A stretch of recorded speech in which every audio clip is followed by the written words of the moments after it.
मैंने नहीं सोचा था कि मेरी बहन मेरे पति के साथ ये सब करेगी। आधी रात को कुछ फीकी आवाज़ ने मुझे जगा दिया। मैंने किनारे की ओर देखा तो मैंने देखा कि मेरे पति वहाँ नहीं हैं। जब मैं बिस्तर से उठी और ड्राइंग रूम में आई, मुझे अपनी बहन के कमरे से एक आवाज़ सुनाई दी। यह जानी-पहचानी आवाज़ सुनकर मुझे समझने में देर नहीं लगी कि अंदर क्या चल रहा है। मैं इसे और बर्दाश्त नहीं कर सकती और मेरा पूरा शरीर काँप रहा था। जैसे लग रहा था कि मैं चक्कर खाकर गिरने वाली हूँ। मैं किसी तरह से अपने कमरे में आ गई, आंसू पोंछकर और यह सोचकर बिस्तर पर लेट गई, आखिर में क्या मेरे पति ने मेरी छोटी बहन के साथ शारीरिक संबंध बनाई है? पर अभी तक मुझे लगता था कि मेरे पति मेरी छोटी बहन को अपनी बहन समझते हैं। मैं 6 महीने की गर्भवती हूँ। ऐसे में मैं अपनी छोटी बहन को रखने के लिए अपने घर ले आई। मुझे लगा मेरी छोटी बहन खाना बनाने के साथ-साथ मेरे काम भी कर पाएगी। मेरे पति को खाने में कोई दिक्कत ना हो, लेकिन मुझे इस बात का अंदाज़ा नहीं था कि मेरी छोटी बहन मेरे पति के पेट की भूख के साथ-साथ उसकी शारीरिक भूख को भी संतुष्ट करेगी। कुछ देर बाद मेरे पति रोहन कमरे में आए ताकि मेरी नींद न खुल जाए। बिना शोर किए बिस्तर पर लेट गए। अगली सुबह मैं पति ऑफिस जाने से पहले उन्होंने मुझे गले लगाया और कहा, जाने मन मैं जाऊं, अपना और मेरे आने वाले बच्चे का ध्यान रखना। पहले पति जब मुझे जाने मन कहते तो मेरा दिल धड़कने लगता था, पर इस समय इस बहरूपिया आदमी ने अपने प्रियदर्शी की पुकार सुन के मेरा दिल जल रहा था। छोटी बहन चेहरे पर मुस्कान लिए मेरे पास आई और खड़ी हो गई और बोली, दीदी मैं भैया के साथ बाहर जा रही हूँ, मुझे विश्वविद्यालय जाना है, मैं 1 घंटे में वापस आ जाऊंगी। भैया या तो मुझे ऑफिस के रास्ते में छोड़ देंगे। मैं भी अपनी छोटी बहन की तरफ देखी और थोड़ा मुस्कुराई। मेरे हंसने में कितना नफरत छिपी थी, यह तो मैं ही जानती हूँ। मैंने उस बहन को बड़े प्यार से पाला और उसी बहन ने मेरे पीठ पर छुरा भोंका और वह चले गए। मेरी छोटी बहन को कुछ घंटे बाद आना था, लेकिन वह दोपहर में आई। मैंने उससे पूछा, इतनी देर क्यों हो गई? तब उसने कहा, मैं विश्वविद्यालय से निकलकर एक दोस्त के घर गई थी, इसलिए थोड़ी देर हो गई। मुझे पता था कि मेरी बहन झूठ बोल रही है। जब मैंने अपने पति को दोपहर में बिना फोन किए कार्यालय में फोन किया, तब उन्होंने बताया तो उन्होंने बताया कि आज मेरे पति कार्यालय नहीं आए। फिर मैंने सोचा कि मेरे पति और बहन ने बंद कमरे में समय बिताया होगा।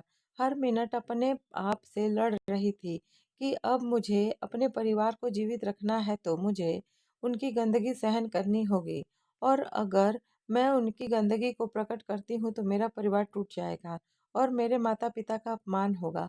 अगली सुबह मेरे माता पिता मुझे लेने घर आए। वह चाहते थे कि बच्चे के आने तक मैं उनके साथ रहूं। मैंने उन्हें बताया, नहीं मैं नहीं जाऊंगी, मैं यहीं रहूंगी।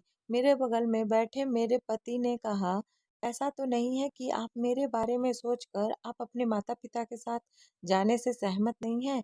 मेरे बारे में मत सोचो, मैं कुछ दिन कड़ी मेहनत करूंगा। इसके अलावा या तो आपकी बहन यहाँ रह सकती हैं, तब तक वह वह भी विद्यालय नियमित क्लास कर सकेंगे और मेरे भोजन का भी कोई समस्या नहीं होगा। फिर छोटी बहन ने कहा, भैया सही कह रहे हैं, अगर मैं यहाँ रहती हूँ तो विश्वविद्यालय में नियमित क्लास ले सकूंगी। विश्वविद्यालय घर से बहुत दूर है। मैं दोनों के चेहरे पर थूकना चाहती थी, लेकिन माता पिता के सामने कुछ नहीं कर सकी। मैंने अपनी माँ की ओर देखा और कहा, आपकी छोटी बच्ची ने बहुत पढ़ाई कर ली है, इस बार अपनी छोटी लड़की को घर ले जाओ और उसकी शादी कराओ। मेरे पति ने शादी के बारे में सुना तो गुस्सा हो गए। क्या तुम पागल हो? एक बच्ची से शादी करवाने की बात कर रही हो? उसे पहले अपनी पढ़ाई खत्म करने दो। मैं अपने पति की बहरूपिया चेहरे को और नहीं देख सकती थी।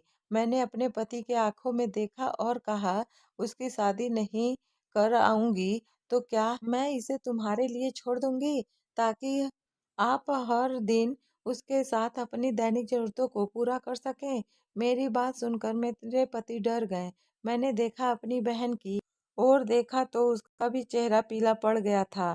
मेरे पति बात काटते हुए कान में मुझसे कहा, तुम क्या बकवास कर रही हो? तुम्हारी बहन और मेरी बहन एक ही हैं। यह सुनते ही मैंने थूक दिया। अगर मैं थूक तुमको बिना गिराए तुम्हारे मुंह पर डाल सकती तो हमें शांति मिलती। अगर तुम अपनी बहन की आंखों में मेरी बहन को देखते हो तो आधी रात को बिस्तर से उठकर मेरी बहन के कमरे में नहीं जाते, ऑफिस के नाम पर कहीं और मेरी बहन के साथ समय नहीं बिता लेते थे। क्या आप मेरी गलती जानते हो? मेरी गलती यह है कि मुझे लगा तुम इंसान हो, लेकिन तुम तो जानवर हो, जो कि मेरी बहन को हिरन सोच कर फाड़ दिया। अपनी छोटी बहन को देखा और कहा, मेरी सबसे बड़ी गलती तुम पर विश्वास करना है। अपनी बड़ी बहन के साथ ऐसा कैसे कर सकती हो? मेरे पति यहाँ उतने ही दोषी हैं जितनी कि तुम।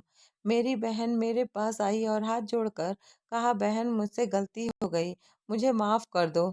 मैंने अपनी छोटी बहन के हाथ झटकाकर अपने माता पिता की ओर देखा। वह दोनों सर झुकाए रो रहे थे। मैं उनके बगल में बैठ गई और कहा, चिंता मत करो, जो मेरी किस्मत में था वह हो गया। आप नीलू को लेकर उसकी शादी करो। समय आने पर मैं अपना रास्ता खोज लूंगी। मेरे माता पिता उस दोपहर को ही मेरी छोटी बहन नीलू को ले गए। सबके जाने के बाद मेरे पति ने मेरे सामने सर झुकाकर कहा, मुझसे गलती हो गई, मुझे इस बार माफ़ कर दो। वास्तव में आप गर्भवती थी, उस तरह से तुम्हारे करीब नहीं आ सकता था। मैंने अपने पति को रोका और कहा, कुछ गलतियों की कभी माफ़ी नहीं होती। तुम गली के कुत्ते से भी बदतर हो। जहाँ मैं आपके बच्चे को दिन का उजाला दिखाने के लिए हर दिन संघर्ष कर रही हूँ, आप अपने जैविक ज़रूरतों को पूरा करने के लिए दूसरे तरीकों के तलाश में व्यस्त हैं। तुम्हारे साथ होने का मतलब यह नहीं है कि मैं हमेशा तुम्हारे साथ रहूंगी। अब अगर मैं तुम्हें तलाक दूंगी तो इसे लेकर बहुत सारे सवाल होंगे, इसलिए मैं नहीं दे रही हूँ, क्योंकि इस मामले को मैं किसी के सामने प्रकट नहीं करना चाहती। मेरी बारी आने पर मैं तुमसे दूर चली जाऊंगी और मैंने तुम्हें मुक्त कर दिया है और तुम चाहो जो उसके साथ कर सकते हो। मुझे कोई दिक्कत नहीं, क्योंकि मैं तुम्हें इंसान इंसान नहीं सीवर का कीड़ा समझती हूँ। हमारे समाज में एक बात देखी जाती है जा सकती है, बड़ी बहन गर्भवती हो या बीमार हो तो छोटी बहन को बड़ी बहन की देखभाल के लिए बड़ी बहन के पास भेजा जाता है। ऐसा बिल्कुल नहीं करना चाहिए। मैं यह नहीं कह रही हूँ कि हर कोई बुरा होता है, पर कुछ लोग होते हैं और अपनी पत्नी की छोटी बहन को बुरे नज़रिए से देखते हैं। दोस्तों, यह कहानी कैसी लगी प्लीज़ कमेंट करके बताएं और वीडियो को लाइक और चैनल को सब्सक्राइब कर दें। Thank you.